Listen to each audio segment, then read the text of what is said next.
السلام علیکم ورحمۃ اللہ وبرکاتہ۔ محترم بھائیوں، بزرگوں، دوستوں،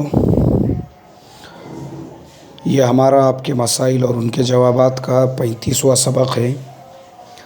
میں نے کہا تھا انشاءاللہ ایک وقت میں سبق اور ایک وقت میں تفسیر آئیں گی، لیکن چونکہ رمضان المبارک میں بھی میری صحت ساتھ نہیں دے رہی ہے، ابھی بھی آپ محسوس کر سکتے ہیں میرا آواز پوری طرح سے بیٹھا ہوا ہے، لیکن چونکہ رمضان کے متعلق بہت سارے سوالات آئے ہوئے ہیں، ان کا جواب دینا بہت ضروری ہے، اس کے لیے میں ان سوالات کو آج لے رہا ہوں۔ پہلا سوال یہ ہمارے بہت عزیز دوست حافظ عبدالوہاب صاحب مدوڑ، باگل کوٹ ضلع کرناٹکا سے، انہوں نے کہا ہے مولانا بیمار ہے، عذر ہے اور روزہ رکھنے سے بیماری بڑھ سکتی ہے، اس کے لیے کیا حکم ہے؟ روزہ رکھے یا فدیہ ادا کرے؟ اگر فدیہ ادا کرے تو کس طرح ادا کرے؟ جواب مرحمت فرما کر شکریہ کا موقع عنایت فرمائے۔ بھائی ہمارے حافظ عبدالوہاب صاحب، آپ کا جواب مولانا خالد سیف اللہ رحمانی صاحب نے بہترین انداز میں کتاب الفتاویٰ میں دیا ہے۔ ایسا آدمی جو بیمار ہے، مریض ہے، اور کسی مسلمان ڈاکٹر نے اس کے لیے طے کیا ہے کہ یہ آدمی روزے نہ رکھے، اور اس آدمی کو اس بات کی امید ہے کہ انشاءاللہ وہ 15 دن میں، مہینے بھر میں صحت یاب ہو جائے گا اور اس کے بعد اپنے روزوں کی قضا کر سکیں گا، تو ایسے آدمی نے روزے فی الحال کے لیے جو ہے وہ اپنے روزہ چھوڑ سکتا ہے، لیکن جب صحت یاب ہو جاوے اس وقت میں اپنے تمام چھوٹے ہوئے روزوں کی قضا کر لے۔ اور اگر کوئی ایسا آدمی ہے، بوڑھا ہے، مریض ہے، اور جس کے لیے ڈاکٹر نے روزہ رکھنے سے منع کیا ہے اور اس بات کی امید نہیں ہے، ضعیف العمر ہے اور بہت زیادہ عمر ہے کہ وہ آدمی واپس سے روزوں کی قضا کر سکے، تو ایسے اگر آدمی کے روزوں کا فدیہ ادا کرنا ہے تو وہ فدیہ ہوگا 2.25 کلو، 1 سا، 2.25 کلو جو گیہوں وغیرہ ہے ہم لوگ جو استعمال کرتے ہیں، یا تو آپ گیہوں کی شکل میں بھی دے سکتے ہیں یا پیسوں کی شکل میں بھی دے سکتے ہیں، دونوں صورتوں میں آپ کے لیے جائز ہے۔ پورے مہینے کے بھی ایک ساتھ میں دے سکتے ہیں یا روز کے حساب سے بھی ادا کر سکتے ہیں، کسی ایک مسکین کو بھی دے سکتے ہیں، کئی مسکینوں کو بھی دے سکتے ہیں، لیکن روزے کا جو فدیہ ہے وہ 2.25 کلو گیہوں ہیں۔